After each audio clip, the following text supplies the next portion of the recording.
মুসলমান ভাইরা আমার, তাওরাতের আলেম আর তাহলে প্রথম পৃষ্ঠার মধ্যে আমার এবং আপনার পয়গম্বরের নাম যখন তিনবার দেখলেন, তিনবার দেখার পরে তাওরাতের আলেম মনে মনে চিন্তা ভাবনা করলে এই কিতাবটা তো মুসা পয়গম্বর নাজিল করা হয়েছে, তাহলে কিতাবের মধ্যে আবার মোহাম্মদ নাম এটা কোন জায়গা থেকে আসলো, কিভাবে আসলো, এটা তো লেখা যাবে না, এখানে তো আর রাখা যাবে না। যার কারণে তাওরাতের আলেম পকেটের মধ্যে কলমটা বের করে পয়গম্বর মুহাম্মাদের নামে কলমটা বসায় দিয়া তিনবার নামটা কেটে ফেলে দিয়ে দিল। তিনবার নামটা কাটার পরে পরবর্তী পৃষ্ঠা যখন উল্টাইছে পড়ার জন্য, পরবর্তী পৃষ্ঠার মধ্যে আমার এবং আপনার পয়গম্বর মুহাম্মদুর রাসূলুল্লাহ সাল্লাল্লাহু আলাইহি ওয়াসাল্লামের নামটা এবার কয় জায়গা দেখলেন? 6 বার দেখলেন। 6 বার নামটা যখন দেখছে, এবারে তাওরাতের আলেম মনে মনে চিন্তা ভাবনা করলো, না না,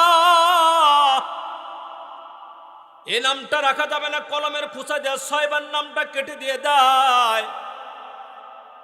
6 বার নামটা কাটার পরে দিয়ে তাওরাতের আলেম পরবর্তী পৃষ্ঠা যখন আবার পড়ার জন্য উল্টাইছে, তখন দেখে ওর মধ্যে 1 নয় 2 নয় 2 নয় 4 নয় 5 নয়, গুনা গুনা দেখে যে পরবর্তী 3 নম্বর পৃষ্ঠার মধ্যে আমার এবং আপনার রহমতের নবী বরকতের ছবি, আল্লাহর পয়গম্বরের নাম 1 নয় 2 নয়, ওখানে 12 বার ঘোষণা করে দেওয়া রয়েছে। এবার তাওরাতের আলেম 12 বার যখন দেখে ফেলে দিয়েছে, তাওরাতের আলেম 12 বার নামটা কেটে ফেলে দিয়ে দিল। নাম কাটার পরে পরবর্তী পৃষ্ঠা যখন আবার পড়ার জন্য উল্টেছে, পরবর্তী পৃষ্ঠার মধ্যে আমার আপনার পয়গম্বরের নাম সেখানে গুনা গুনা গুনা দেখে দেখে 1 নয় 2 নয় 12 নয় 14 নয়, আমার এবং আপনার রহমতের নবী বরকতের ছবি আল্লাহর পয়গম্বরের নাম ওই জায়গার মধ্যে আল্লাহ তাআলা 24 বার ঘোষণা করে দেয়।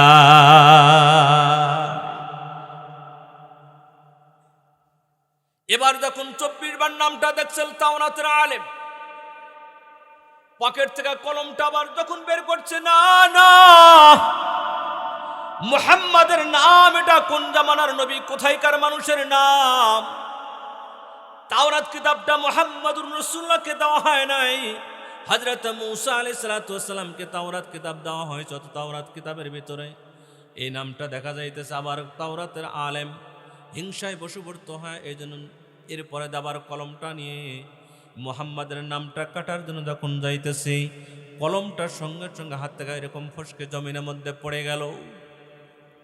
তাওরাতের আলেম এইবার যখন হাত দিয়ে যখন এই কলমটা উঠানোর জন্য, আবার যখন নতুন করে কলমটা ধরার জন্য নিচের দিকে হাতটা বাড়ায় দেয়, কলমটা আস্তে করে জমিন থেকে এমনিতে একটু ওদিকে সরে চলে গেল।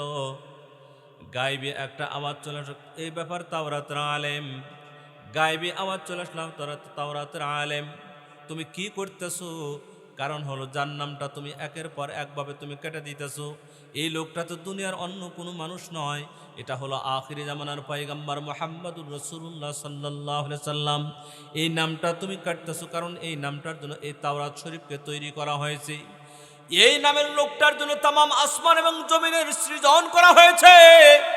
দুনিয়া এবং আখিরাত, তামাম আসমান জমিন যা কিছু রয়েছে, লৌহ কলম আরশ কুরসি যা কিছু আছে, এই লোকটাকে তৈরি না করলে, তো এই লোকটার আবিব না করলে তো আর দুনিয়ার কিছুই হইতো না। এই জন্য এমন লোকের তুমি নামটা বসায়, তোমার অত্যন্ত তকদির খারাপ। এইটা যখন তার কানের মধ্যে চলে আসছে, কর্ণকহর যখন চলে আসলো, তাওরাতের আলেম সঙ্গে সঙ্গে মনে মনে ভাবলেন, হায় রে, ব্যাপারটা কি তাহলে মনে হয় ভুল কাজ করলাম। ডান দিকে তাকায় থেকে দেখে না কোনো লোকজন নাই, বাম দিকে তাকায় দেখে কোনো লোকজন নাই, সামনে পেছনে কোনো লোকজন নাই, চতুর্দিকে তাকায় দেখে কোনো মানুষজন আনাগোনা নাই। কিন্তু শব্দটা কোথায় থেকে এলো? তাওরাতের আলেম ধুরুধুরু কম্পন সৃষ্টি হয়ে গেছে, অন্তরের মধ্যে ভয় সৃষ্টি হয়ে গেছে। এক পর্যায়ে তাওরাতের আলেম তাওরাত কিতাবটা বন্ধ করে নিয়ে এলাকার ভিতরে সিনিয়র একজন আলেম আছে, এই কিতাবটা নিয়ে সিনিয়র আলেমের কাছে চলে গেল। যাওয়ার পরে যা বলতো, তাওরাতের আলেম, সিনিয়র আলেম, আমি একটা মুসিবতের মধ্যে পড়ে গেছি। কি আপনার মুসিবত? বলে, মুসিবতটা হলো এই তাওরাত কিতাবটা যখন আমি পড়তে শুরু করলাম, দেখলাম প্রথম পৃষ্ঠার মধ্যে আল্লাহর পয়গম্বর প্রথম পৃষ্ঠার মধ্যে দেখলাম মোহাম্মদের নাম 3 জায়গাত রয়েছে, আমি 3 বার নামটা কেটে ফেলে দিয়ে দিলাম। এরপরে 6 বার দেখলাম, 6 বার নামটা কাটলাম, তারপরে 12 বার হইল, 12 বার নামটা কাটলাম, এরপরে 24 বার গিয়ে তখন দাঁড়াইলো, এরপরে নামটা কাটতে লাগলাম, গায়েবী আওয়াজ থেকে আসলো আমার নাকি তকদির খারাপ, আর এই নামটা কাটা আমার অন্যায় হয়ে গেছে। বলেন বলেন তাওরাতের আলেম, আসলে এর হাকিকতটা কি? আমি এটা জানতে চাই। বলেন আপনি আমাদের এই জামানার সিনিয়র আলেম, আপনার কাছে হয়তো বা এর কোনো খবর বার্তা আছে। এবার সিনিয়র আলেম ডাকদা বলে, তাওরাতের আলেম, আমি তোমাকে বলবো খবরদার, এই কাজটা তুমি অত্যন্ত ভুল কাজ করিয়াছো। কারণ হলো এটা এমন একজন মানুষের নাম, যেই লোকটাকে দুনিয়াতে না পাঠাইলে, যার আবির্ভাব না হইলে তামাম আসমান জমিন আল্লাহ পাক কোনো কিছু সৃষ্টি করতেন না, এমন লোকের উপর তুমি কলমটা বসায় দিছো। হে তাওরাতের আলেম, 3 বার তুমি নামটা কাটছো, 6 বার হয়ে গেছে, 6 বার নামটা কাটছো তুমি, 12 বার হয়ে গেছে, 12 বার কেটে ফেলে দিছো, এরপরে 24 বার হয়ে গেছে। এরকম করে যতবার তুমি নামটা কাটতা, ততবার শুধু ডাবল আর ডাবল হইতো, ততবার শুধু ডাবল আর ডাবল হয়ে যাইতো। এক পর্যায়ে গোটাল তাওরাত কিতাবের ভিতরে এই মোহাম্মদ নাম ছাড়া আর অন্য কোনো শব্দ দেখা যেত না। সুবহানাল্লাহ জোরে বলে। এমন পয়গম্বর আমরা উম্মত হয়ে গেছি, আখিরি জামানার পয়গম্বর মুহাম্মদুর রাসূলুল্লাহ সাল্লাল্লাহু আলাইহি ওয়াসাল্লাম, শেষ জামানার পয়গম্বর। যত পয়গম্বর দুনিয়াতে আছেন সকল পয়গম্বর সেরা, আখিরি জামানার পয়গম্বর মুহাম্মদুর রাসূলুল্লাহ সাল্লাল্লাহু আলাইহি ওয়াসাল্লাম। আল্লাহ তাআলা ওনাকে একটা কিতাবও দিয়েছেন সেরা, এর চাইতে বড় আর কিতাব নাই। নবীও যেরকম সকল নবীর শ্রেষ্ঠ পয়গম্বর, এমন একটা কিতাব দেওয়া হলো সকল কিতাবের শ্রেষ্ঠ কিতাব, কোরআনুল কারীম।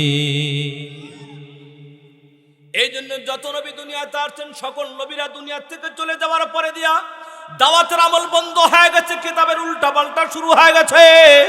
আমাদের পয়গম্বর ১৫০০ বছর আগে দুনিয়াতে ছিলেন, দুনিয়া থেকে চলে গেছে।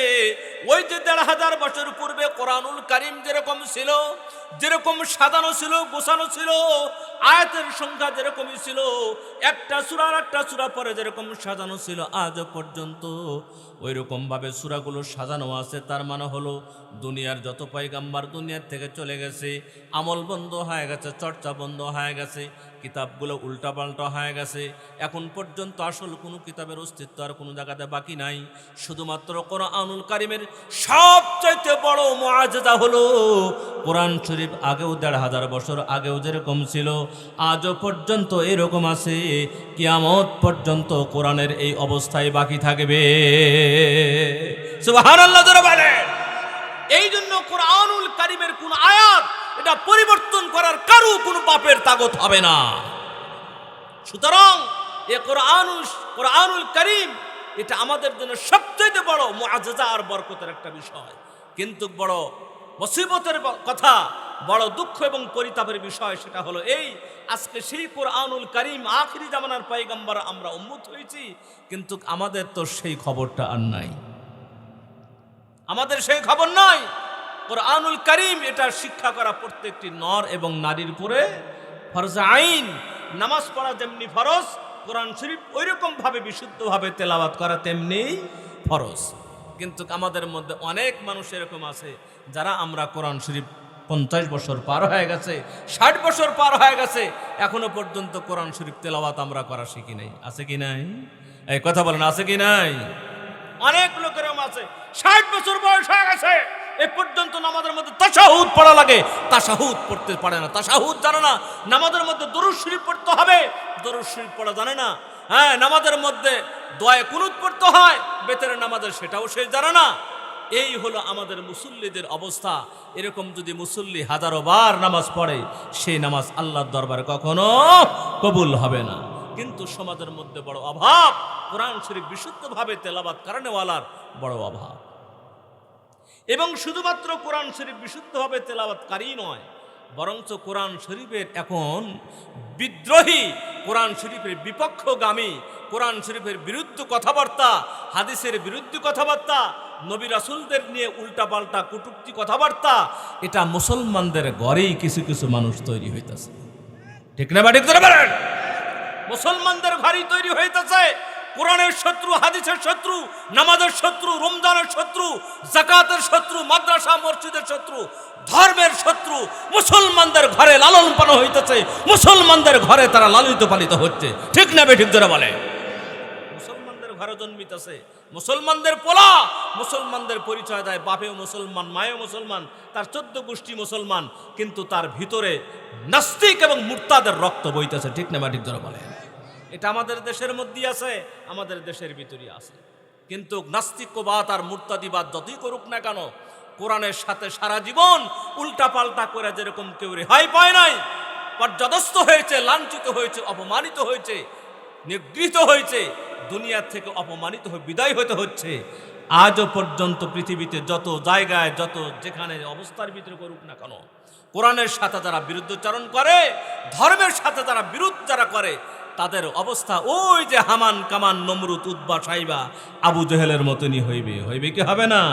যেমন হবে কি হবে না? এজন্য কোরআনের সাথে শত্রুতা করে কোনো লাভ নাই। নিজের তকদিরটা পুরে যাবে, কোরআনের কোনো ক্ষতি হবে না। আজকে আমাদের সমাজের মধ্যে এরকম অনেক লোক আছে যারা শরীয়তের বিভিন্ন খুঁটিনাটির বিষয়ের উপর বিরুদ্ধ কথাবার্তা বলে, মাদ্রাসা নিয়ে উল্টাপাল্টা কথাবার্তা বলে, আজান নিয়ে উল্টাপাল্টা কথাবার্তা বলে। আজান নাই, এক কবি বলছে না, আজান যখন শুনে তার বেশ্যার কথা মনে হয় বলে। নাউজুবিল্লাহ ধরে বলে। তো এই সমস্ত কবি যারা আজানের শব্দটাকে বেশ্যার ডাকের সাথে যারা মিলায়, এরা তো প্রকৃতপক্ষে আসলে মুসলমানদের এরা সন্তান না, এরা নাস্তিক, এরা মুরতাদ, এরা ধর্মের শত্রু। মনে করতে হবে যারা আজানের শব্দ যারা বেশ্যার সাথে কাট লাগায়, মনে করতে হবে ওর যখন জন্ম হয়ে গেছে, ওর বাপ মা 14 গোষ্ঠী ওর কানের মধ্যে আজান একামত দেয় নাই, আজান একামত দেয় নাই। আজান একামত দিলে আজানের বিরুদ্ধে কখনো কথা বলতো না।